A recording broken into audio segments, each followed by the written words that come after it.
Checkpoint Church podcast. This is a show that helps nerds, geeks, and gamers feel seen, connected, and spiritually supported because you don't have to explore your faith alone. Today, we're going to be talking about a massive September Nintendo Direct. We're talking about cozy gaming with our friend here, Cozy T. Pastor. We are going to be talking about the AI Artist Alley debacle happening over at Dragon Con and Comic Cons. Again, a little bit about the loneliness epidemic, since that is something that we're talking about tonight at our DLC over at Checkpoint Church. And then we're also going to be taking a quick look, maybe a quick laugh over at Meta's wearable tech event that did not go quite as planned. I am Nerd Pastor Nate. I'm a real life nerd and a real life pastor who finds Jesus in my favorite fandoms. And this is the space that we're creating for folks who make Checkpoint Church what it is, from Discord to YouTube. We want all of you to be a part of this show and engage with us in the chat. So feel free to weigh in the chat as we are talking, as we are hanging out. I'll do my best to keep an eye on there and respond to questions, to read aloud your thoughts beyond just your hellos. But with that, we're going to begin the show with a quick time of introduction and talking about what we have been watching, playing, and reading. So I'm going to let Ian start. Who are you? What have you been watching, playing, and reading? Yeah, hey everybody. Thanks for having me on, Nate. I'm Ian. I also go by Cozy T. Pastor on all of these digital online spaces.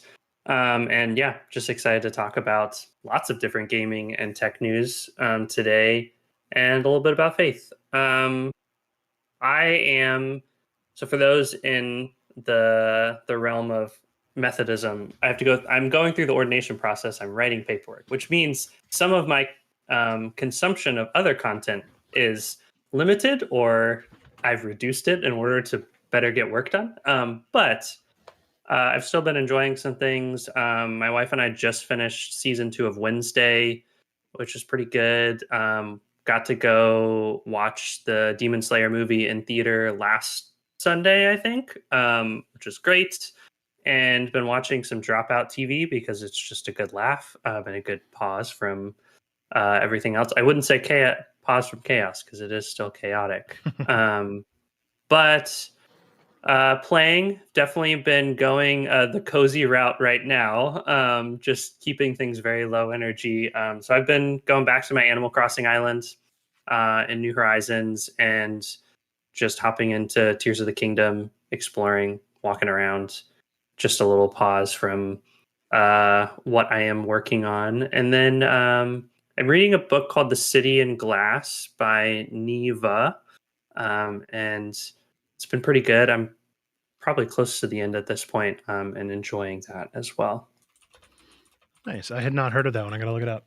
The City in Glass. Fun. Interesting. What is the basic gist of that one without giving any giveaways as you get towards the end? Yeah, I mean, it's really like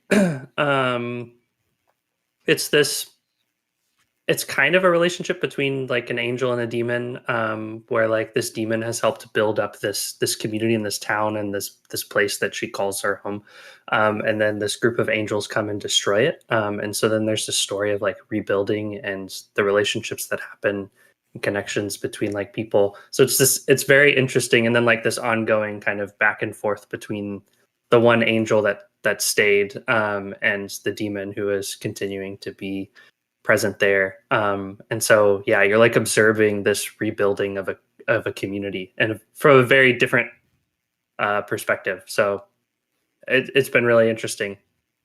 Yeah. I don't know if it's related to Mortal Instruments. T-Bone asks there in the chat. Is that a similar sounding franchise? It's called The City in Glass was what this book is. I have no idea. I think this is a standalone. Neva has like another mini series of like novellas that I've read a handful of, that are about this cleric that like go to collect stories in different villages and places. So I really liked those books. And this one is like a one-off, I'm pretty sure. So I don't know. I'm not familiar with Mortal Instruments, so yeah, must have the same kind of vibes. And then we also have Marlena there, who's in an ACNH rut. City of Glass, not City in Glass. Got you. Yeah, the different. Yeah. I have Yeah, not the gotten ruts are back weird. into Animal Crossing in quite a while. I feel like 2020, 2021 was the big, boom, of course. And then I fell off and fell off hard.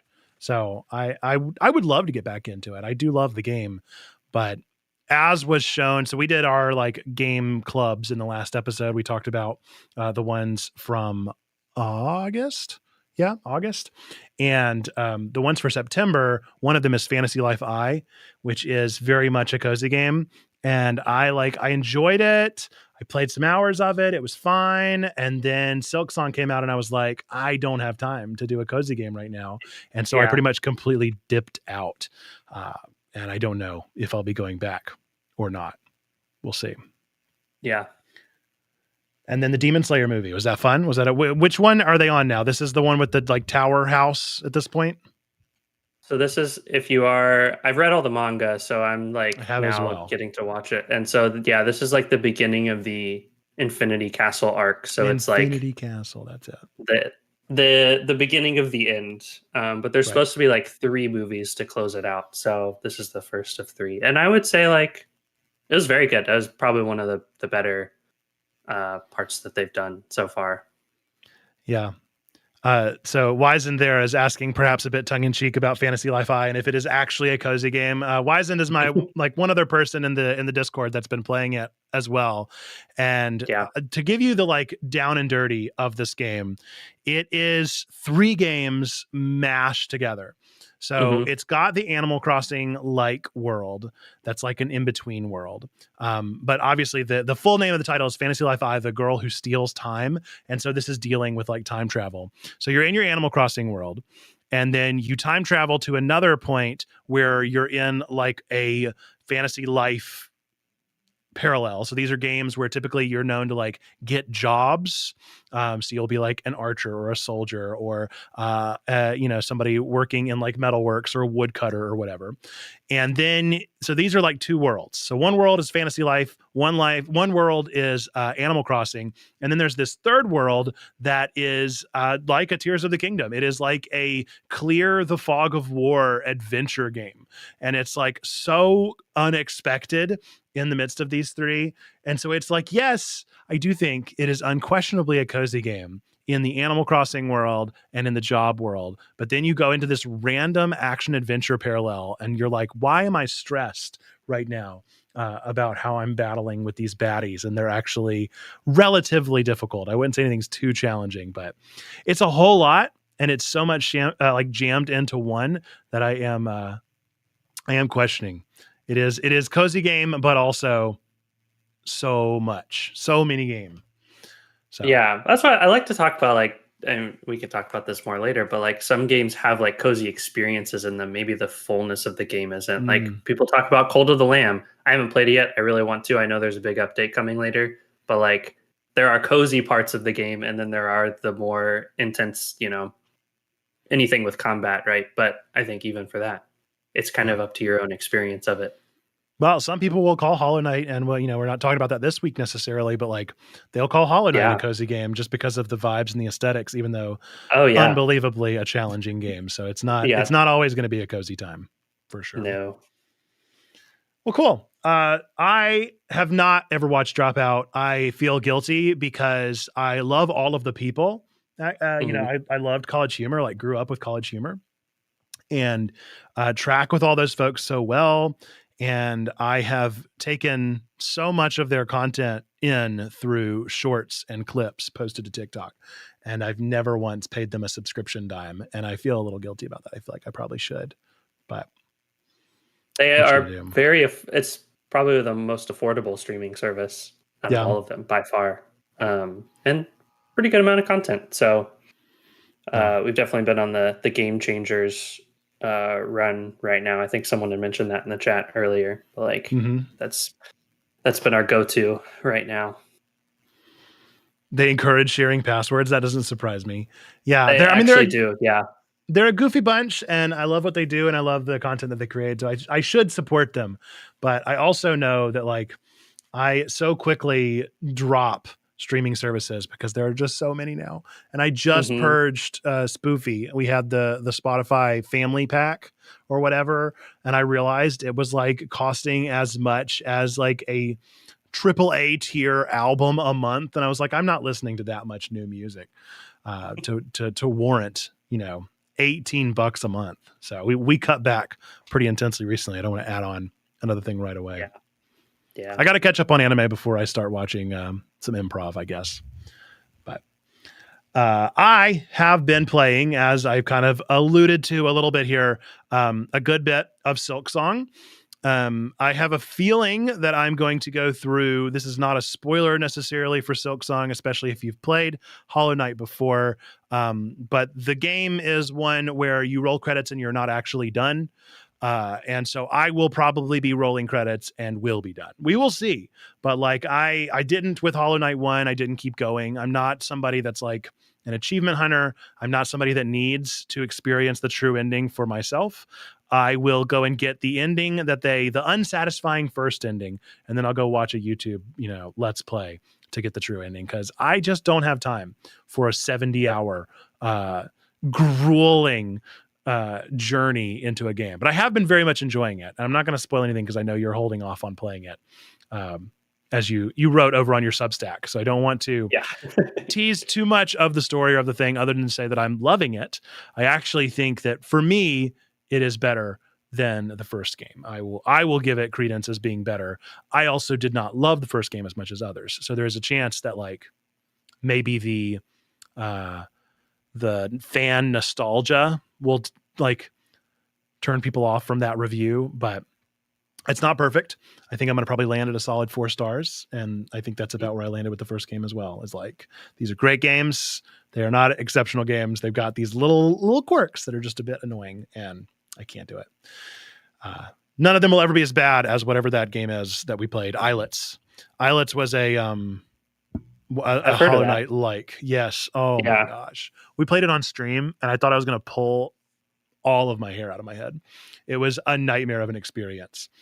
And people love that game too. So what you going to do? And then I've been reading a couple of books. I read a book from my 1001 books to read before you die list. I just go to the next book and then roulette the next one. And so the last book that I read was Slow Man by J.M. Coetzee, which was a fascinating read. It was a read that I was not expecting. A very recent publication. I think it was a 20th century book. And the basic premise is there's this guy who like breaks his leg falling off of a bike whenever he gets hit by a car, and it has to be amputated. And so you spend the first half of this book with this kind of grueling process of his recovery. He's a lonely person. He's somebody kind of stuck in the rut of life, hence the name Slow Man. And then very unexpectedly, this is a spoiler for anybody that wants to read the book Slow Man, that's just been like holding off on that, 1980 book forever or whatever. He about halfway through, the narrator enters the book. It becomes metafiction. And so the narrator shows up, or like a character from another of the author's book shows up and is like, hey, you got to do something. You got to move. So it's Slow Man. This is somebody who never moves through life. They're a static character. And then an outside force comes in from a meta sense and tries to push him into decisions. So an interesting read. It is obviously, as the title alludes to, a bit slow in the first half before things do pick up. It is a fascinating experience. I found the main character to be so frustrating. He is so stubborn, and he needed the kick in the pants, I suppose, to get going. But it was also an interesting experience. The next one that I started is, what's it called? An Unfortunate Traveler, I think, which is like a pre-16th century book. It's one of the older ones. And so it's super hard to find. I found an audiobook reading of it because it's the one that has like, instead of U's, V's, and like, oh boy, turns out that people that use audiobook, like AI doesn't know that. They're not familiar with the U to V thing. And so there's just a lot of like unfortunates and pronouncing those V's. So that's been interesting. And also reading through the plot for our book club this month. And then James. Have you heard about James? It's been all over Book Talk, Barnes and Noble, all this stuff. I will double down on my recommendations of it. I think I've been recommending it at all of our meetups recently. But this is a take on Huckleberry Finn, and it is a writing from the perspective of Jim, the slave. And so what it essentially is a like fantastic representation and portrayal of code switching. And so Jim speaks in like the slave dialect whenever he's around Mrs. Turner and Huck. But then as soon as he is around his fellow people, or whenever he's in the chapters where we're just reading his thoughts in his head, just extremely eloquent. And so really interesting work. And like even talks about teaching his kids how to do the code switching. So real good. I'm absolutely obsessed with it so far. It goes to some strange places as well, but got to give that one 2 thumbs ups so far. And then watching, not much. I'm still trying to catch up on anime. I've been watching the Gachiakuta, however in the world you pronounce it, anime about the people that live in like the trash world and just push all their trash off of the utopia down there, and they wind up punishing people by pushing them down there as well. That one's pretty good. And then Apocalypse Hotel for our anime club, which is also real good. Unexpectedly fun. I saw Apocalypse Hotel like ranking pretty high on Analyst and gave it a shot, and it is a really fun, unexpected time. So my favorite character so far is Harmy. For anybody that is watching that one, you will know who Harmy is if you've watched episode, I think like 6. I want him to come back. I want a whole mini series of just that character exclusively. Let's see if there's anything in the chat. We've got a couple of thoughts there about James, picked up the sequel to the plot, and then some thoughts about watching the video live and subscription services, all that good stuff. Cool. All right, well, let's get into the actual meat of the show. This is our watch, play, read segment. We'd love to hear what you've been watching, playing, and reading, what you've been getting into. But we're going to spend just a little bit of time here at the top to give Cozy Tea Pastor a chance to explain that name and maybe a little bit about what you're doing. And then we can talk more about cozy gaming. Yeah. So I'm going to back up to move forward in time. I probably found the genre of cozy gaming. Actually, we're talking about Animal Crossing. I feel like that was like not my introduction. I'm sure I know I've played other what you would label as cozy games before. But that was definitely my opening in the pandemic, as many of us did experience Animal Crossing New Horizons. Was kind of a different experience and more like intentional experience of a game that honestly at that moment was like, not just a distraction, but I think in some ways like good for my mental health. And also like my wife and I, like when the world felt like things were falling apart, we were able to put together a world within a world. And there was something really like beautiful and healing and supportive about that. And kind of moving forward, I've just started to lean more into some cozy gaming experiences and games like that. I still have a lot to play and there's still a lot to learn within cozy gaming, but has brought me to a place of like seeing where my connections to my faith and my experience of God and the sacred in rest and in play and in these what I like to call, sometimes we call them spiritual practices or spiritual disciplines. I like to also use the language of spiritual rhythms because I think in different seasons of our lives, different rhythms come into play more than others, and they might come and go and increase and decrease. But these rhythms continue to be a part of us, and so these things that help us connect to God who is with us and God who is in the world around us. So I've noticed and I've experienced the two kind of coming together, where cozy gaming brings me to new understandings of God, or where God can also kind of find their way into the games that I'm playing, and even like cozy games that talk about, I think, spirituality,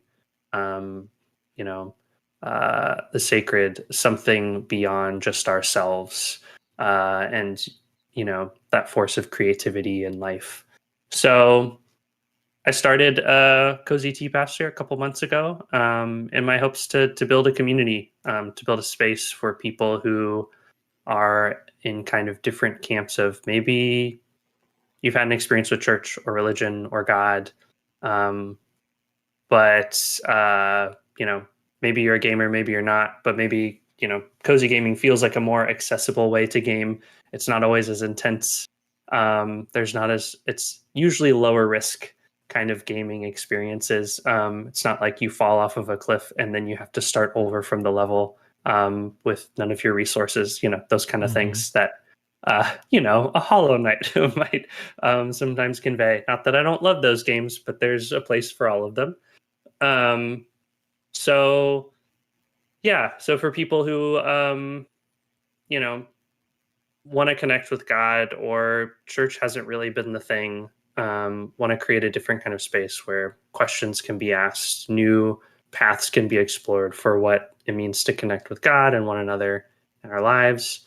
Um, you know, if you are a part of church, but you also love gaming, I know how churches are not always hospitable. And I think, you guys talk about it too, not always Mm-hmm. hospitable to the gamers. And so just offering something else of like, hey, this is kind of, my quote unquote brand of gaming that I'd love to just create a space where we can play these games. We can talk about our faith and life and God in the midst of them. And, hope to build something together. So yeah, I do think cozy gaming is it can be a little bit of whatever you need it to be. Mm-hmm. I think there are people, I feel like I read this like a Substack or something where someone talked about like Halo Infinite being like a cozy gaming experience for them. That's awesome. Wouldn't be for me, but like that's great. And I think there's room for that, and there's room for you. And then there's going to be the more traditional, the Animal Crossings, Mm-hmm. the Hello Kitties, some of the more narrative driven games, the Coffee Talks, things like that. Stardew, that really hit home. But there's room for everybody in this world, of cozy gaming. And yeah, just want to be able to share that. I love it.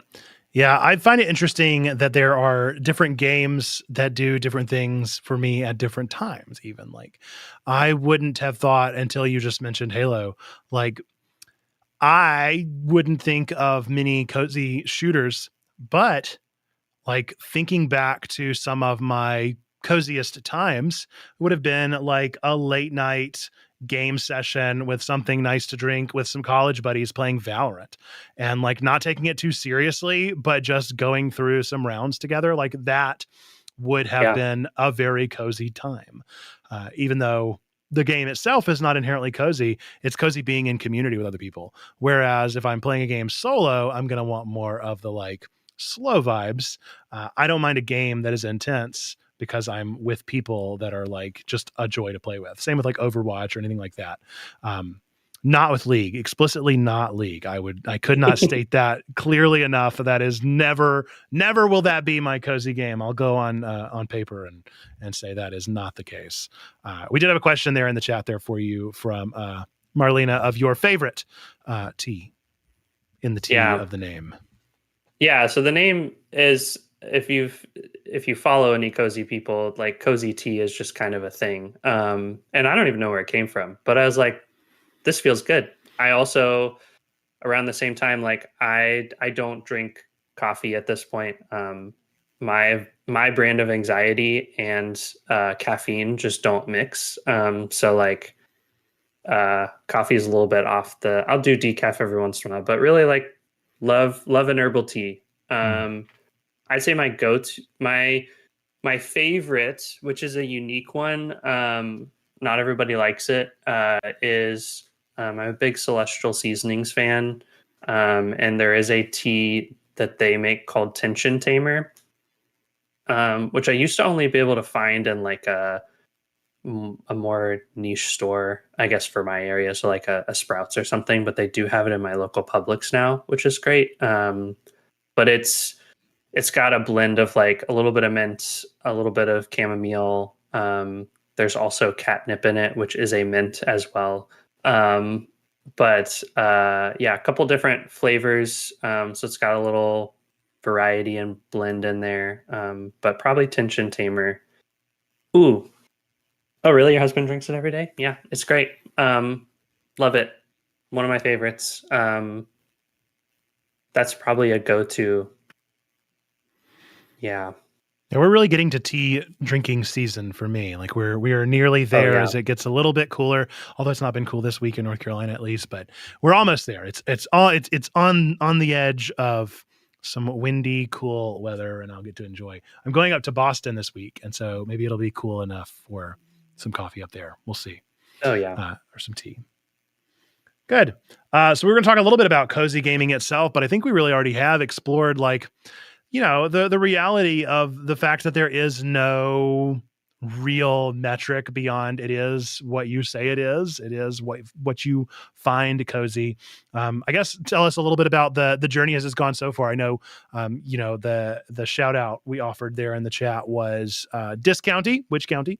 And there have been a couple other games you've played here and there, Tiny Bookshop, and then you've talked about your gaming experience kind of off stream. But maybe tell us a little bit about that vision and how things are going. Yeah, it's definitely like feels like it's still in the exploration and experimenting phase. Definitely have been playing some games on stream, a little less this month as I'm trying to work through this paperwork. But it's been a time of generating new ideas of like what I want to Sure. be playing, what I want to be doing come October. But yeah, I've been playing some games on Twitch. Played a little Moonstone Islands. Um, Played some Tiny Bookshop, which has been a blast, as well as Discounty, Witch County. Which county? You have to ask. Yeah, yeah. It's what we all want to know. But I think those have been the three. I have been kind of off to the side. I'd never been like a Palea person. Mm-hmm. I will say like I'm new in the PC gaming and like because you can't really play Palea on Switch. Like it's on there, but from what I hear and what I've seen, Sure. it's not worth it. And so I finally gave it a shot and honestly really enjoying it. I think it was someone when I was a part of the DLC last month had mentioned in the chat, and I don't know if we talked about it, but like someone mentioned like RuneScape being a cozy game. Mm. And man, I played some RuneScape when I was younger. And I would like hop back in here and there. But like a lot of the stuff that I enjoyed about RuneScape, um, if you don't know, it's just a large MMO. In some ways similar to like a World of Warcraft kind of thing. Skills. There's PvP combat. There's also just players versus monsters. You could kind of do whatever you want. There's quests, there's stories, there's all sorts of stuff. But I always loved the crafting, the wood cutting, the cooking, the mining and smithing. Like I was all about the what I would Mm-hmm. now call the cozier skills to develop. And so like Palea has like it's just that like it's pretty Right. much it's fishing, it's hunting, it's yeah, farming. So I'm like, all right, this is kind of pretty great. And so far enjoying just getting started. It feels like it's a huge world. It's a lot to learn, but just kind of doing my own thing. So yeah, so I'm streaming, I'm writing blogs on Substack weekly. Some about my experiences in cozy games, some about like news around cozy games. Last week I put out a blog about Pokemon Pokopia, which I'm sure we'll talk about in a little bit. And so I've been writing on there, and then right now doing some Sunday reflections on Instagram, just trying to connect to just a moment of like catching your breath, thinking about where the sacred is in our day to day and our week to week. And yeah, trying to create space for people to um, find what I'm doing and hopefully start a conversation that will hit home for some of you. Very nice. Well, we'll be sure to give another shout out there at the end to remind folks, if they haven't already, to go and find you on all the various spaces. But I feel like it's as good a time as any to transition into our Nintendo Direct conversation. So we had a jam-packed Nintendo Direct in September 2025. Often September is the biggest Nintendo Direct. It's typically the one that comes out and wows everybody. And I will say, for me, I was pretty wowed. I thought this was a pretty good one. As far as things go, I think we've been in a weird season of like hyping and then giving as little information as possible about the Nintendo Switch 2, and then like the Switch 2 coming out and them being like, and it's got a game on it, and it was like, cool, a game, great. And they're like, but another one's coming, and then they never said anything else. So now we've officially learned that there is like a plan. Nintendo's got it figured out. So this was a big deal. Lots of announcements, lots of exciting things, a ton of surprises. I don't know. I feel like this is the first, maybe I'm just busy, but this is the first year that I can really think of where there wasn't like a ton of leaks. Maybe people have just fallen off the interest of leaking things from Nintendo, but a ton of this I just had not heard anything about. So we can go through one by one here and talk about some of the things and how we might have been hyped for it. The big ticket items are, of course, at the top of the list here on the IGN article that I put in our show notes.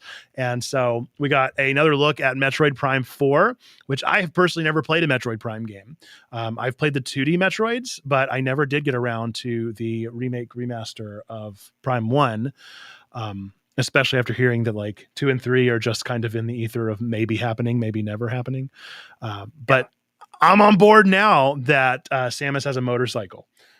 We got to see a surprise look at the Viola motorcycle in Metroid Prime 4. Did this get you hyped? Are you a Prime fan? I am. I don't think I had played a little bit of 1 before, but I need to finish the remake or remaster. Because I did get it and it is phenomenal. But I did play through 3. I think that was the one on the Wii. Played through the one on the Wii, which I think was 3. So it's been a really long time. Premise as far as like unlocking things, just like any other Metroid. Yeah, it just slow growth, but FPS. Yeah, and it definitely. I mean, the areas are just designed differently because you are not 2D. Right. So, typically they're like you crash on some sort of planet and then you have all your abilities when you crash, but the crash does something to then, and of whatever course. beings might be there, you lose all those abilities. And then you have to uncover them, research, blah, blah, blah. Yeah. It's kind of the same formula, but it works. So I'm pretty hyped. I don't think we had gotten a specific date yet until this trailer, from what I remember. So like knowing it's December is pretty exciting. I think that will be big for Nintendo fans to have like a Christmas holiday season date for it, because I think we knew it was end of or winter, but I don't know if we knew. I think it was always just like Q4.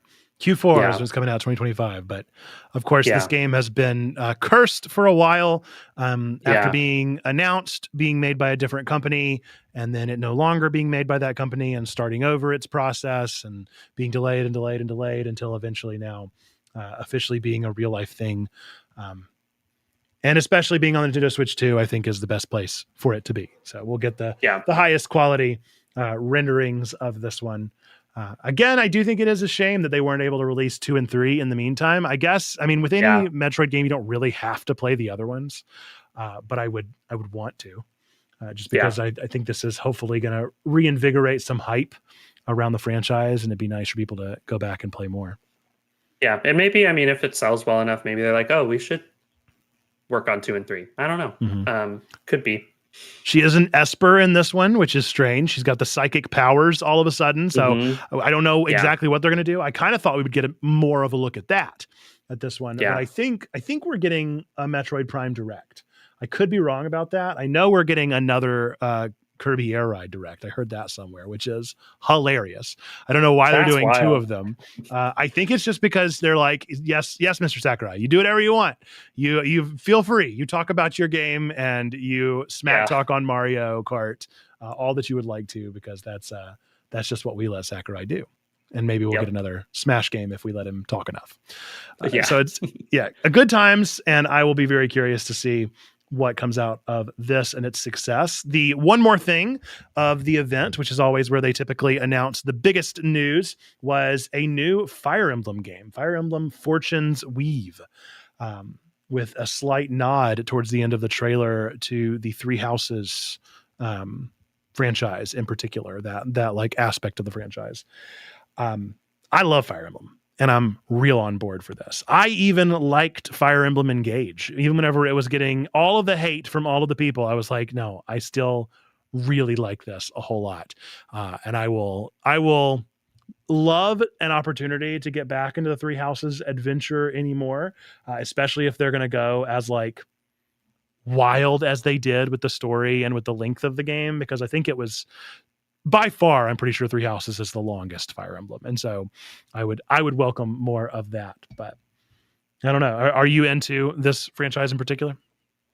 Um, I am. I don't think I like have enough experience with it. Like I have Three Houses and I've like played a little bit, but it was one of those where I don't remember. I started playing it and then something happened and I got out of it. And it was one of those games because I knew how long it was that it always felt intimidating to get back in. But I do like the world. I like the battle system. I like the characters. I think it's great. I was definitely not expecting there was in the cozy gaming world, right? Everybody was like, they're gonna tease Animal Crossing. They're like, it's coming. And when like the whole direct was moving on, I was even like, oh, they might actually talk about it. Like it might be the one more thing.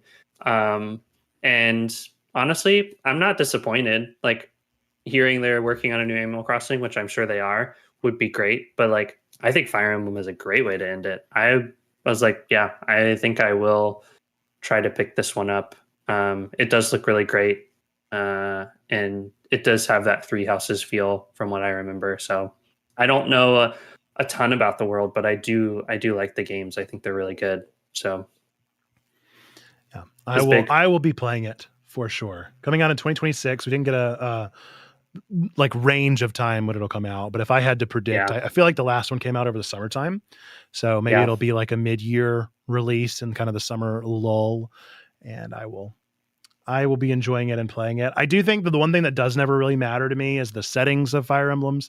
I enjoy the characters a whole lot, but like this one appears to be set in like a sort of Colosseum-like setting. And I just sure, whatever, they can do what they want to. Why not? Yeah. I think one of my favorite Fire Emblems was probably one of the first ones that I ever played, which wouldn't have been Sacred Stones, but the one right before that. And that one had no recognizable setting. All of it was just like in the wilderness as you were like nomads. And I loved the story so much. So I will hopefully enjoy the story for this one. Hopefully it won't get as much mess as Engage did. I think the problem with Engage was honestly the hairstyle of the main character turned everybody off immediately. The fact that his hair was the colors of the Nintendo Switch controllers was like, we just don't need this. We don't want this. What is this person doing? Why do they look the way they do? And of course there was a reason, but they did not want to get on board with that. And it was a fine game. I think they had better battles than Three Houses. Three Houses had a better story by far, but Engage went back to like the classic style of better battle mechanics, and I enjoyed that. But yeah, I hadn't really thought about the fact that Animal Crossing could have been the one more thing. I was not in that conversation, and it would have been a good tease. I feel like for me, an Animal Crossing needs to be teased in the winter. It needs to be like the coldest months possible, and then they can do their typical like, they did Seashore with New Horizons, right? Where it was like all of a sudden just the sea. And that worked for folks. I guess we also had Miitopia right now, or whatever it's called. And so that might be taking some of the wind out of the sails. Tamagotchi. Yeah. Yeah. Yeah, that it would be kind of hard because people are really hyped about that, and it's similar enough to where it would feel. It was like that and Pokopia, like Animal Crossing that feels like that might be too much. Yeah. In one. We can zoom past the DLC for Donkey Kong Bonanza. There's Donkey Yeah. Kong Bonanza DLC. Now you know, but I do want Yep. to talk about Pokopia because this is both of our wheelhouses here. I know you're also a Pokemon fan in addition to a cozy gaming fan. I'm Yeah. diehard Pokemon fan. I've got my Yeah. best boy Same. Delibird right here, and it is not pronounced Delibird, and nobody can convince me that that is the proper pronunciation. I will never admit it. Is that supposed to be the proper Supposedly pronunciation? because it's like delivered because he delivers presents, delivered, and I don't like it. It's Delibird. It will No, always that's be. wrong. Yeah, It will that's always wrong. be it. I refuse to accept it. He is Delibird, and he's my best friend there. But this came out of nowhere. Tell us about Pokemon Pocopia. Yeah, this is like, yeah, two worlds colliding in the most beautiful way. Like, I didn't know. You see like like the beginning of the trailer. If you haven't watched the trailer, you should go watch it. It'll show you some good stuff. But like it starts with just like a Pokeball like dropping into like this cave.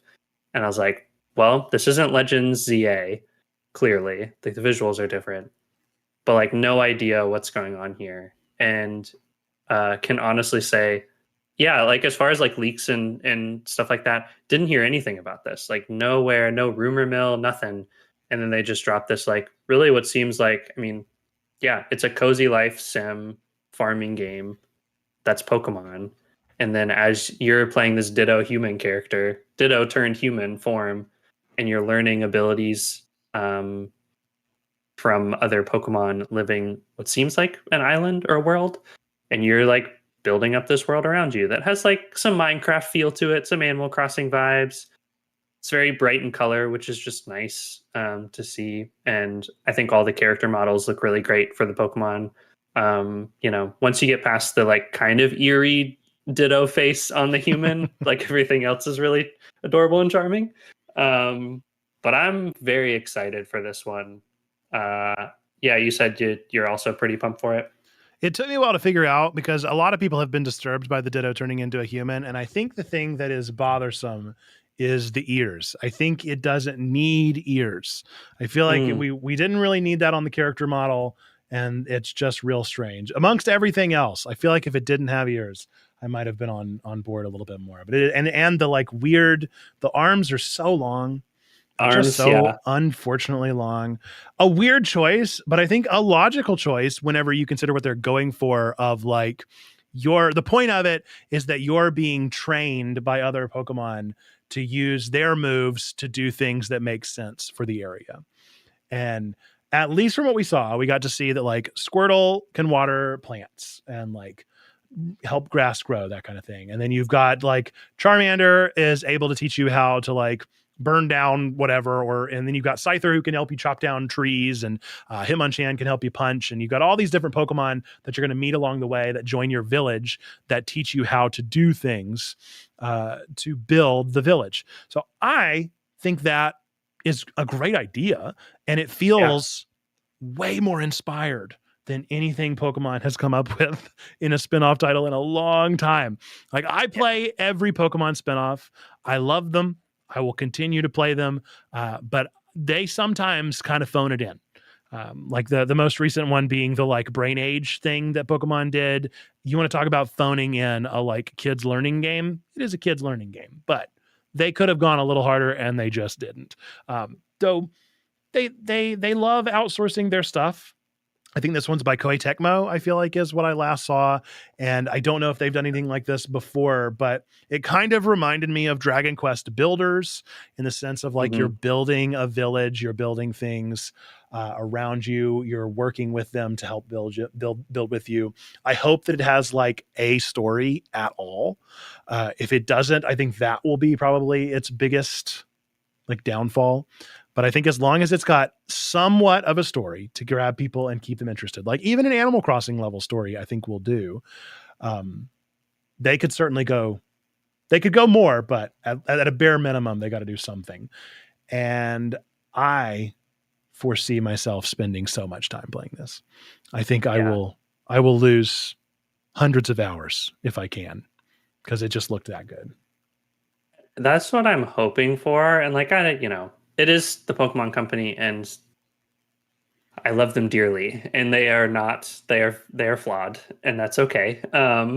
But there's a lot of potential in this game. I do think like the one thing that feels like there's story to me is just the nature of like the reason the Ditto transformed into like this human form was like it had a Pokedex with it. It seemed like a train, like maybe their trainer's picture.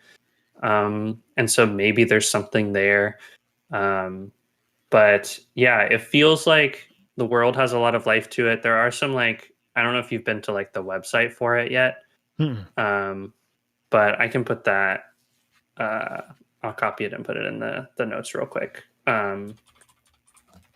But the like top screen, which definitely is like, you know, might not be real gameplay footage, but they are showing a lot of different Pokemon in the world, like way more than they showed off in the trailer. Oh yeah. Like you've got one, not just Gen 1, which I love. Like show some of the other generations some love. You've got like a Zorua in the grass and a Pawmi, so that's even got Gen 9 in it. Pinsir, there's Hitmonchan, Hitmonlee. Yeah, there's all sorts of stuff. Drillbur over by the garden, like, so it seems like there's a lot of environments. It's not just grassland, and like there's what looks like a Pokemon Center also. So that's really interesting. So I don't know. I'm ready. I hope it is just like a, even if there is a small story to keep things moving, and then it's just build the world as much as you want. I will gladly spend so many hours in it. So I'm curious. excited. I'll be curious to see how much they let you do and how much how the unlocks go. Oh wow, yeah, there's even evolutions here in the pictures. That's fun. So they got a ton of stuff. They're going to be, I think that for a like I said, a Pokemon spin-off project, it feels like they're actually going for it, and I'm thrilled about that alone. Yep. So we got the next one was kind of a big 3 announcements in one, sort of. So we got a surprise-ish. We all kind of knew there was going to be a new Super Mario movie. I will say the big surprise for me was that the Super Mario movie is coming out in April 2026. So that's crazy short to turn around, which I mean, they're gonna churn them out faster than they did the first one, no matter what. But like, I remember the first one, they were like, this movie's coming out in 3 years. And it was like, oh man, okay, well, we'll better buckle up for Chris Pratt to still be here in 3 years. But this one is like, it's coming out next year. It's going to be called the Super Mario Galaxy movie, which I think is fun that they're doing it that way, rather than Super Mario Movie 2 or anything like that. And we got a little look. We kind of knew this was coming, considering the fact that we had a Luma in the last movie in one of like the jail scenes with Luigi. So we knew that they were going to probably do something with Galaxy. I don't know if any of us predicted it would be so soon, but we got that bundled up with the announcement that Galaxy 1 and Galaxy 2 are getting a bundled release onto the Switch 2 as well, which some of you may have got the 3 All-Stars or whatever, the All-Star bundle or whatever it was called a couple years ago, which for some reason they decided to stop making, but you can still totally find them. And that had Galaxy 1 on it, but not Galaxy 2. But yeah, curious stuff. I don't know if I have much to weigh in beyond the facts here, but did you have any thoughts on it? Yeah, I think I was also surprised by April 2026. I thought, end of next year or something. It feels like, the first one they announced so far ahead of time. But I guess you've done a lot of the grunt work on getting the world kind of built out. And so, maybe it saves a little bit of time. And I like the direction. I think the Galaxy games were great. So I'm sure it'll be fun. The first movie was fun. I wouldn't say it was like world changing, but it was fun. It was fun. Had good character. And I think that's all you need from a Mario movie. I definitely know there's been like some discussion in the Nintendo world, some heat on the Galaxy 1-2 bundle, just because it's like pretty expensive for some old games that don't seem to have a lot of new content in them. So I do think that's like, it is a full price $70 game or whatever, to have two games that are old at this point, I think. But I think for those who love them, that's great. I got the first bundle, so I have Galaxy 1, so I don't know if I'd go out to get this one. But I do think it's cool to like for those who have never played it, if they get the chance to play it and they want to. You know, that's exciting, and 40th anniversary of Mario is cool. So got to celebrate it. I feel like the 3D All Stars had the lower price range release. Was it not a $39.99? I need to look it up, but I'm like pretty sure it was. And That's a good question. I don't know if they're doing that with the Switch 2, or what it would be if it'd be like a $50 release instead of a $40 release if they just do the $10 price bump. But 70 is definitely too much. Like I never played Galaxy 2. I only played the first one, but I super enjoyed the first one and always thought about going back to the second one. But I'm pretty sure it wasn't at Wii U. It might have been Wii U, or it might have been like end of the Wii cycle. Yeah, something like that. I was past it at that point and never went back and gave it a try. But $70 is too much for those two games together with no new additional content, with nothing really changing added to them. It is $70 on the website. Yeah. So that's a bit absurd. But I'm sure they'll do just fine. They'll manage to sell, and Mario always sells. I personally thought that might have been our one more thing was a new Mario game, but since we just got Bonanza, and that is for all intents and purposes a new Mario game, like I have a feeling we've had that pushed back a couple years because of that alone. Especially with them. Tennis. Yeah, we got Mario Tennis. Yeah. We did get another one there, which I have friends who like swear by Mario Tennis. So maybe I need to go and better experience them, but I've never. The only one I ever played was the soccer one. That was pretty much my best Mario sport experience. Yeah.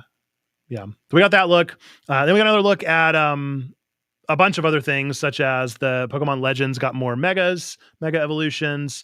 We got some more random Super Mario Wonder stuff, such as like a real life flower that talks to you, which will be like $100. We got information about Hades 2 officially launching on the Switch 2. We got looks at the first ever, as far as I know, swappable amiibo for Kirby Air Riders. You can swap the little Kirby and the little Waddle Dee onto different stars, and it changes their in-game appearance, which is really cool. Got more of a look at Tomodachi Life. Got look at an unexpected twist on Dragon Quest VII being reimagined into a more fleshed out kind of diorama style rather than 2D HD, which they've been doing forever. And I thought that was a good call on that one. We got a bunch of little looks there, and then the only other one that I wanted to bring up as kind of never mind. There is two more things. There is one more thing after that one more thing. The big thing that they wanted us to care about in the show, or at least the unexpected thing, was the Virtual Boy. So we got an unexpected announcement that there were going to be Virtual Boy games coming to the Switch, along with a cardboard and also physical Virtual Boy that is purchasable. Cardboard one is $25. Purchasable one, I think coming out next year, is $100.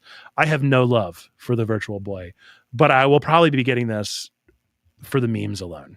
Like, I feel like I won't even play it, but I need to have this piece of memorabilia sitting on my shelf gathering dust. I feel like that's what they wanted. I don't. Yep. Yeah, this is definitely not a thing for me. I was like, oh, I've heard of the Virtual Boy, and when they showed the games, I was like, I'm pretty sure those are just all the games that exist on the Virtual Boy. So some people will buy it. I will not be in that camp, but I mean, that it exists. Again, I think like there is something to be said of like the perpetuity of like being able to experience these games that like otherwise you wouldn't be able to. I think that's cool. The collectors, but this, is also like definitely working on the collectors in the world that want it. I probably won't be getting it. Would be cool. I was like, what if they could make new Virtual Boy games and just drop them in there, That could be kind of fun. If you've already got the device, then like these are pretty basic games. So like that would be kind of a cool idea. I don't think they'll do it, but that would be I think a more exciting way to use this piece of hardware. Yeah, Twyla says that they thought that was just a footnote in most things. I mean, it definitely hasn't been taken very seriously, but I think it was Yeah. the most surprising announcement personally. I thought it was the most out of left field thing they could Yeah. have done. Like Yeah. nobody could have predicted it. It was not on anybody's bingo card, as the saying goes. And even if 100%. you think of it as like this follow up, as Twyla says there, to the mini NES and SNES, which I have both of those, and I love them. They're Mhm. super cute. I wish they'd make the N64 one or Game Boy ones or anything other than the Virtual Boy. Like if it was the follow up, it's the weirdest possible follow up. It is Yeah. the strangest choice for them to do the old 1-2 punch with, but yeah, very interesting. Yeah, and I don't mind as much actually the NS Online thing being attached to it. I think, especially considering the cardboard option, I'm glad they're not making you buy their terrible Virtual Boy games. Like, I think Yeah. it's the better call. Yeah. If anything, the best call would have been have the Virtual Boy be preloaded, which maybe the physical version will be preloaded, but I doubt it. I have a feeling it's all going to be through NSO, and don't make people buy those games because it didn't sell for a reason.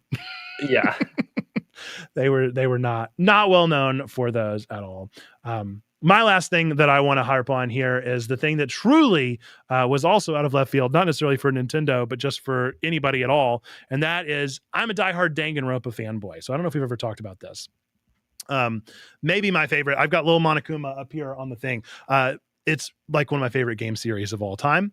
And Danganronpa 2 in particular is one of the more controversial titles in the franchise. It is perhaps the best one. It is definitely like the longest, and some people will claim it to be the best one. I might be one of those people. And we're getting more of that game. So we're getting more of Danganronpa 2. It's called Danganronpa 2x2, 2 by 2, 2 times 2, which there have been rumors forever about Danganronpa 4, and that Danganronpa 4 will not actually ever happen. So my guess is that this is just a meme, just kind of a dunk. Either it will be that the new scenario that has been added to this game. So these are murder mystery games, Okay. in which you're sort of escaping a like evil scenario where this bear named Monokuma has kidnapped or captured 16 students who are ultimates. They are exceptional people. They all have special gifts. And yeah, Twyla's making fun of me there because they know Danganronpa is my addiction and passion here. But essentially the gist is that it's a murder game where you have to murder people and then not get caught. And of course, you're playing as the innocent, pure main character who will do everything you can to solve the murder mysteries. But they're just exceptionally written. They're so fun.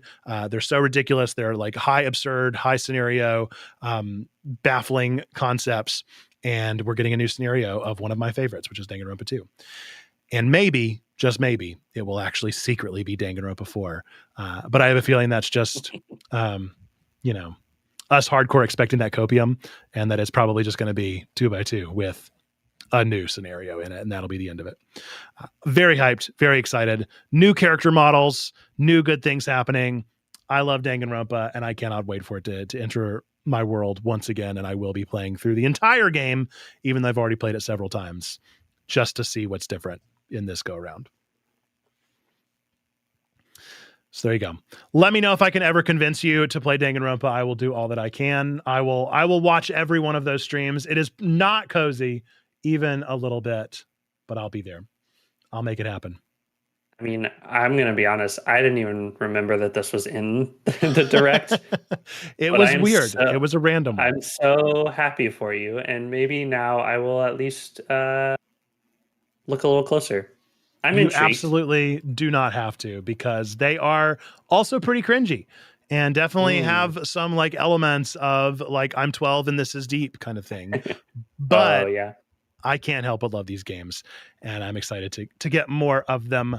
And with that, it's already past 3:00. So I'm going to move us past Nintendo Direct, although it has been great and a good conversation, to briefly weigh in on something that we thought that folks that are in our tech world should know. So some of you may be Comic-Con goers.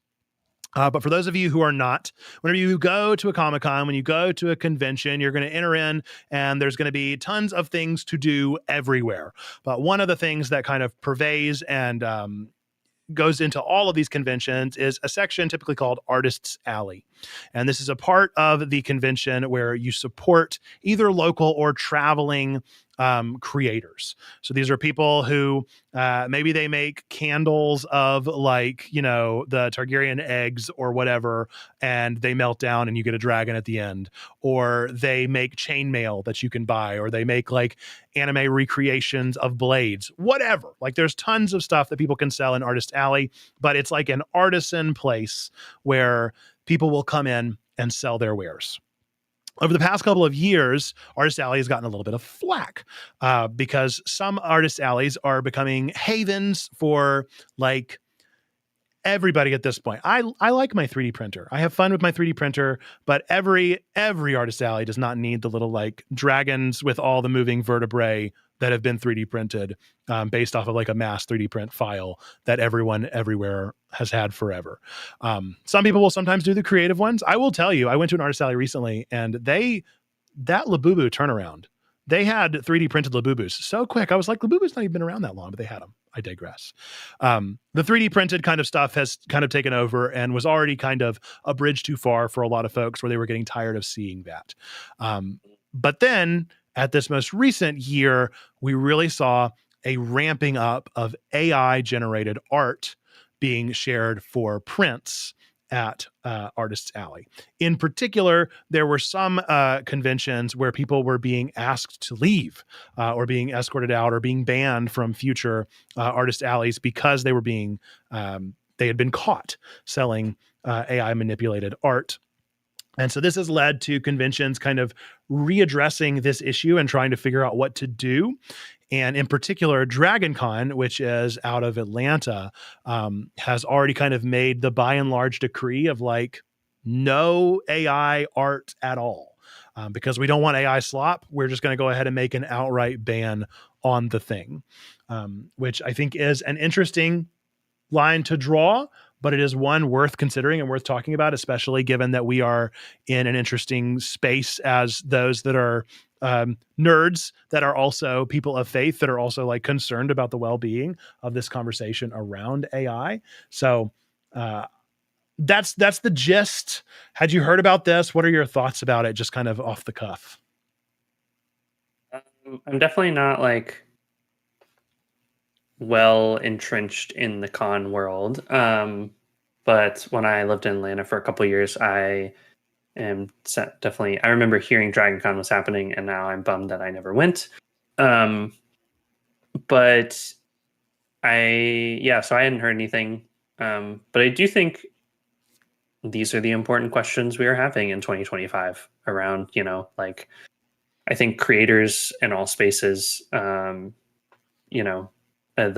photo here of like, when the one exhibitor was evicted and a sign was put up that was like #art-by-humans. I think, there's real power to that. And I think like, we have to be having these conversations, especially at this point. And like, I remember when the like writer strikes and voice actor strikes and like other actor strikes were happening around also like, industry people being like, well, we can just replace, extras with AI. And it's like, well, who is that hurting the most? And that's the people that are putting a lot of time and energy into creating these things. So I think like, it's not just, I think it's a way for conventions and organizations to stand with their people that have, worked really hard to be there every year and be consistent and put a lot of energy and effort. Because my sister is not, it doesn't go to cons, but she's definitely doesn't. But she is in like the fashion world, and she's been making like leather handbags, for example. And like, she's got a show in November, and she's got to make however many leather handbags and things like that. And like, it's going to take her the rest of the time until November to hand make all of these things. And like, it's not quite the same, but like, I think there is this line of like, one takes more effort than the other. And like, this can take hours and months of prep to get ready for a Dragon Con level event. And for another person to be able to, well, honestly, not put in that amount of time at all and not really create their own stuff. I think that can just be also really harmful. Yeah. So I get it. I think you're going to have to draw a line somewhere. Um, just deciding where that is. Yeah. It's really entering into an interesting like future for what we want to do. I think this is going to be incredibly difficult for another one is GalaxyCon, which if you don't know GalaxyCon, I don't know how because they're just everywhere. If you live near any major city, really, it feels like they probably bring a GalaxyCon to you because they really travel the country.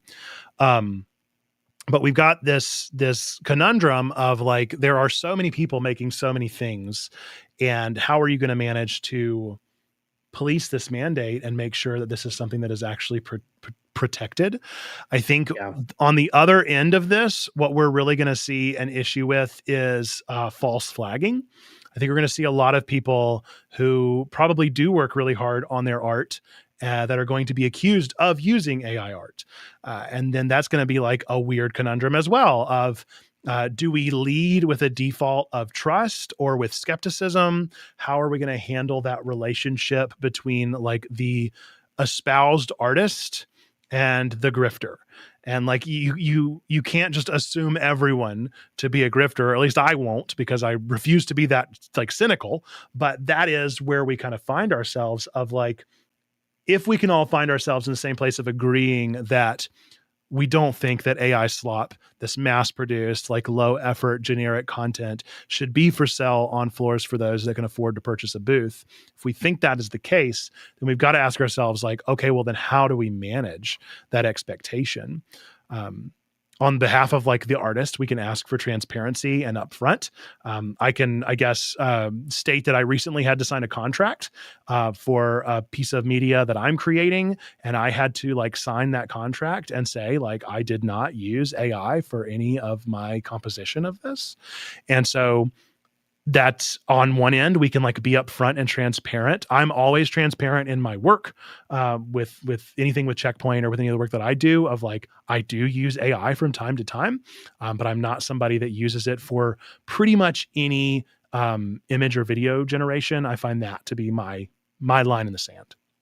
But it's going to be an interesting thing going forward, and especially as we're going to try to figure out how and in what ways we want to ensure this work going forward. I'm intrigued, and especially that's why I mentioned this like notion of the 3D print slop. I've heard that being kind of rumbled about for a while, but I've not seen it being banned. But for some reason, this was something that we were able to ban. Is that because AI is just a hot button topic, whereas 3D printing is not? Because I find them both to be kind of a saturated market. But who could say? It'll be really interesting to see. I do want to resonate with there and what I know Steph said in the chat of looking for geek-centered art and having a tough time discerning between the two. Totally. And I think that's why on my end, transparency on the end of the artist is essential. And like if we can, modeling that in our behavior so that other people do it. But yeah, it's tough. Yeah. And I think like, I just had a thought and it went away. I feel, yeah, I think the idea of, you said earlier of like, you don't want to just go in with the assumption that all people that are using AI are like grifters or they're just there to get some money. And sometimes you also like think from the side of like, I don't know, it's tough in the world right now. And like I think there are a lot of people that are looking for opportunities to where maybe they can like, their job is not paying them very well, which is not uncommon. And like, where do you go to find money? And maybe your friend is like, hey, you can do this thing. And like, so, and to say that doesn't mean that it's excusable or ethical, but that, some people are also just trying to make it. And there are ways that AI can help us make it. And there are other spaces that maybe AI should not be there to help people make it when people are looking for like real art made by people. But like, that's not to say the people that are using AI to make this art to sell it couldn't use the AI to help them in some other field to maybe find some other work or to do something else. I mean, that's the thing with AI is I think there are a lot of ways that it could be resourced for good. I am definitely not an expert on it, and it's not my favorite thing. But I also we have to keep talking about it because it is very prevalent, and our relationship with it I think is very important moving forward because it's also going to get better. I don't know how much better, but like, how do you discern? How do you decide what is anime? I think you made a great point of like, who's to say? Like, are you going to have a panel of judges? Like, Right. like, how do you do that? If we're just taking the word of anybody that walks on the con floor and says that right there is AI and you're out of here, like that's not going to fly. Like that's going to be a line too far. Yeah. And I think there is a responsibility of the artist, and it has to be a joint responsibility of the community or the organization or the organizer, because like, again, if your artist is already working too many hours over the clock to get all their stuff done, they're not also going to want to like say, hey, please do these other 5 things to confirm that your art is legit. And they're going to be like, I think the hours I put in prove it. But it's hard. Like, it's definitely going to have to be a collaborative thing. And a transparent process to figure this out. Yes. And Twyla brings up an excellent point there that I definitely want to mention. And that is that my blanket statement on AI in regards to churches, but also in regards to anyone, especially any institution, any entity beyond a single person, is if you have an AI policy, that does wonders of like building trust. Just the fact that you have taken the time to talk about it, like you just said, to actually do the work of talking about it, even if you don't have all the answers, like doing the work of being like, we don't know how to tell, but this is our policy of what we know doesn't fly. That goes to, I think, a pretty big rule of thumb that all churches, all entities beyond like, a single person should have an AI policy. And maybe we do need personal AI policies, especially if we're creators. But that goes into the effort of like being transparent with our work as well. Just being really explicit with what is and what isn't. It'll be really interesting. Very interesting to see. And as Twyla mentions as well, hopefully having an AI policy in place there would discourage from flippant false accusations and hopefully from trust. But yeah. Very, very interesting. And hopefully we all know to support artists, to do our due diligence, to support people that we know do art, build them up, encourage them, support them financially if you are able to do so. But that is always the very best way that we can do this work is by lifting folks. So let us know your continued thoughts. I saw Philip DeFranco being dropped in the chat there. So I'll do a Philly D and say, what do you think about this? Let us know your thoughts in regards to AI at Artist Alley, because I would love to hear what you've got going on down in the chat down below or the comment section of this video after it posts. We're going to move real quickly. We'll highlight over this one real quick. Maybe you missed it, but there was an event this weekend put on by Meta, which is, of course, the Facebook company. Mark Zuckerberg hosted a Meta Connect in which they debuted their next iteration of their Ray-Ban glasses with their wearable technology. Heretofore, it's just been glasses with cameras in them, but now they have opted in for like a Dragon Ball Z scanner, where one of the glasses is now a little mini computer, a little see-through AR. And so the lens itself can display information, such as a video call, such as a text message thread. And then I think there's also a little like clickable button that you can utilize to opt in with AI. So AI will be able to, like an assistant, a Siri, whatever, will be able to do things for you on that screen. It was pretty cool. I think the like camera functionality of the glasses has always been pretty cool, but incredibly niche. And I think that is only continuing. These are an interesting product that are incredibly use case. Like if you are a Casey Neistat who happens to wear sunglasses all the time and wants to have cameras on you all the time as well, cool, this is perfect for you. If you are Vegeta and you're looking for power levels, then this is the perfect opportunity for you. But most people are going to have no use for this in its current iteration, outside of like maybe content creators, maybe people that are interested in just technology in general. But an interesting thing, the Connect itself went very poorly. It was a really, really bad event. For anybody that wants just a good laugh on behalf of like somebody's Schadenfreude, you can go and watch Mark Zuckerberg really struggle. The funniest part of this is, so this is a huge technological event. In which, like, you know, he's showing off this technology, this next like breakthrough of technology, and it doesn't work. The thing doesn't work. Like he can't connect to the phone calls. The person tries to pull up a recipe. The recipe doesn't pull up. And again, this is a room full of like industry level tech heads. These are people, this is like going to an Apple event, you know, like this is the level of tech. And he blames it on the Wi-Fi, which is something that like my, you know, 60-year-old dad pastor would do, because he doesn't know. But like Mark Zuckerberg knows, and all the people in that room know, it's not the Wi-Fi.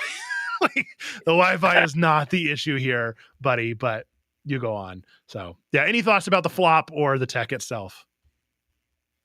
I didn't even know it was happening, but sometimes they feel like tech for the sake of tech. Like, let's just tech something out. I think you're kind of spot on. Like, it's just very niche market of like who this will bring value to, and for the people that it brings value to, I hope it's good. But yeah, it's always fun to see a flop too on those kind of things. When like, I know that's happened in like iPhone presentations before. I'm pretty sure it was like Apple. And like, it's just a good time to know that like, it's not just us that has user error, you know? Totally. My favorite is the infamous bulletproof or breakproof, shatterproof, whatever it was, windows of the Tesla Cybertruck. Oh, 100%. And Elon throws the like giant like metal ball and it just shatters. Yeah. That's the best moment. That is the best moment in tech history as far as I am concerned. And this was pretty close of, you know, industry giant of technology. Mark Zuckerberg is like, it's the Wi-Fi. Pretty sure it's this Wi-Fi in here. We're just not well enough connected. So good. Did Elon Musk blame the window shattering on the Wi-Fi? Yeah, he should have been like, it's the Wi-Fi. Yeah, it must be the AC. It's not the right temperature in here. It's only shatterproof at a certain temperature. Yeah. Got to be something going wrong. It's the waves in the air. The waves in the air from the Wi-Fi are what's causing it. If you're outside, it'll be fine. Yeah. So good.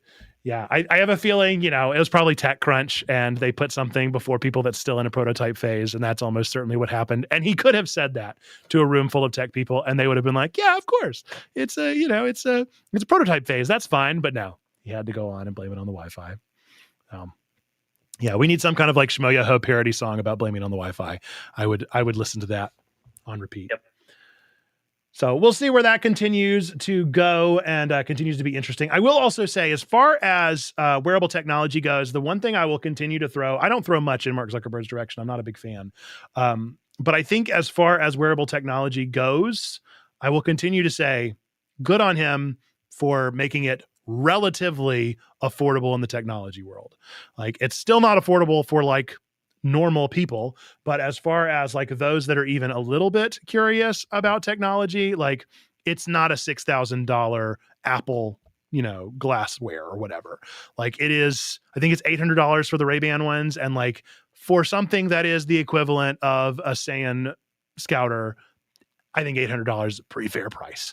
And like the Oculus Quest has always been well priced. Even if it's too expensive, it's prohibitively expensive for like just normal people to be able to afford it on an everyday basis. It's not as insanely expensive as like the Vive or whatever, what have you. So yeah, I could be wrong and it could not be that impressive, but I think that is at least somewhat commendable in the tech world to not be charging an arm and a leg, which they could probably get away with being as future pressing as they're trying to appear. Yeah, I think that's worth something. I mean, Ray-Bans on their own are expensive, so I mean, what's the price increase on that? I mean, I know it's a lot, but like, is it that crazy? I don't know. I don't think so. Yeah. It could be worse. So we'll see if these pick up or go anywhere. I have a feeling we'll see all of our favorite influencers on YouTube and TikTok show off using them. We'll see that in the near future. But beyond that, I have a feeling you will not start seeing these in culture much. I do the XR glasses, and I only use them on planes because I am so terrified of being made fun of. And I don't care what anybody thinks of me on a plane. That's a blanket statement for me. Anybody on a plane doesn't matter. We all become different people in that place of the world. So That's fair. yeah. But I would love personally some cool glasses that could do some cool things. I am a glasses wearer anyway. The Google Glass era I thought the Google Glass was so cool until it didn't work and just wasn't quite what it needed to be. But I still picture Freddie Wong in those Google glasses thinking like this could be something. And then it just never was. Maybe someday. It at least looked like the future. That's It for looked sure. like the future. That is the perfect word. Did it look cool? Not necessarily. Did it look futuristic? Absolutely. As Yeah. much as like wearing a popcorn, aluminum popcorn sheet as clothes might be. Yep. Yep. Works. All right. Well, rather than talk anymore about the loneliness epidemic, we did a little bit last week. Instead, I'm going to kind of throw to an ad in a sort for tonight. We are having DLC. That is our difficult life conversation at Checkpoint Church over on our Discord, discord.gg/Checkpoint Church. We're going to be talking about the loneliness epidemic and how to form real online friendships, real online community. So we're going to be presenting, first off, dispelling the myth that online friends are not real friends and saying that, yes, they are, but especially when you take it seriously. And so in addition to dispelling that myth, we're going to hopefully be saying, not only do we not believe that, but here's why we don't believe that. And here's what we believe do make for adequate, fulfilling, life-giving relationships online. And we're going to talk about how to do that and what those look like. And I encourage you to join us tonight at 8 p.m. Eastern. 9 p.m. we will offer communion, observe that together. But 8 o'clock is when the actual time of conversation starts. It is a fairly loose conversation. We do not have an expert joining us tonight. It'll just be me hosting and facilitating kind of a conversation around these things. I've got some ideas to present, but for the most part, conversational in nature. And in lieu of our usual call to action here that we're trying to build, I'm just going to offer up a shout out here. So if you're watching the VOD, let us know, how did you checkpoint this week? That's a new term that we're trying to build, a new colloquialism that is essentially, how did you do life online this week? Let us know in the comments down below. But rather than answer that with Cozy Tea Pastor, I'm going to give another chance for a shout out. So tell us again, where can we find you? What are you doing? What are you getting up to? As we're all eagerly praying for you with this paper writing process. I appreciate it. So you can find me a couple places online. Substack, they're all under Cozy Tea Pastor, but twitch.tv/Cozy Tea Pastor, cozyteapastor.substack.com, and then Instagram is also at Cozy Tea Pastor. So put up at least a couple posts a week on Instagram, both Sunday reflection, Thursday blog, stories from life and stuff when they happen, and then same weekly blogs, all that good stuff. Streaming will resume when paperwork is finished, so that'll be coming up in the next, I don't know, week or two. Very good. And I'm sure on that twitch.tv link there that we shouted out, you can go there and find all the other feeds. If you want to go to the about section of that, I'm pretty sure you link out to Instagram and that kind of stuff. So be a good spot. Did you post a Sunday reflection yet today, or is it to come? No, it's to come. Okay. It will be, I'll give you a teaser. It will be just a little moment of what Animal Crossing has to say about caring for your neighbor. Nice. So, no bug catching nets included, I assume, in that conversation. Well, user's choice. We'll avoid that. I just saw a TikTok today that was saying like, you will see that like that random nice girl from your high school turn into an absolute demon whenever they want somebody to get off of their island in Animal Crossing. You'll see a side of them that you never knew, from their innocent self into what Animal Crossing turns them into. So, yeah. Apropos. Good timing. Fun stuff. All right. Well, with that, then we're going to wrap up the show. So, Chats in the Clap, we appreciate Cozy T Pastor for joining us. I don't even think we actually have Chats in the Clap over on YouTube yet, but we do have them over on Twitch. So, be sure to drop those in the chat. We're glad that y'all are here. We appreciate Cozy T Pastor joining us today, and be sure to go and support him and all of the wonderful things he's got going on. Again, tonight, we are going to be hanging out on the DLC. I just saw Remarkable Life of Ibelin, and it totally drew my attention. Planning for a viewing at a convention that is incredible. Everyone, everywhere. That's a great shout out as well. After you go and follow Cozy T Pastor on all the places, go to Netflix, watch The Remarkable Life of Ibelin, one of the best documentaries ever made. If you ever want to understand what it means to be a embodied, seen, known nerd online and through digital means, Remarkable Life of Ibelin is the best example I've ever seen in my entire life. So seriously, I cannot rave about it enough. I will continue to hype that up, and I love to hear that you're going to watch it. So good stuff. Thanks to folks that watch the VOD. We appreciate you. We're going to wrap this one up, as we always do, with our 3 things that we believe to be true about every single one of you out there. Whether you believe in God, don't believe in God, whether you go to church, don't go to church, whether you hate God or hate church, no matter what, we still believe these 3 things to be true. We believe that number 1, God loves you. That number 2, we love you, we want community with you. And number 3, that you matter. You're a person of sacred worth. The world's a better place. Why? Because you are in it. All right, folks. Again, until the next time that I see you, whether it be over on our Discord or over on a Cozy T Pastor stream after this paper is done, we look forward to seeing you then.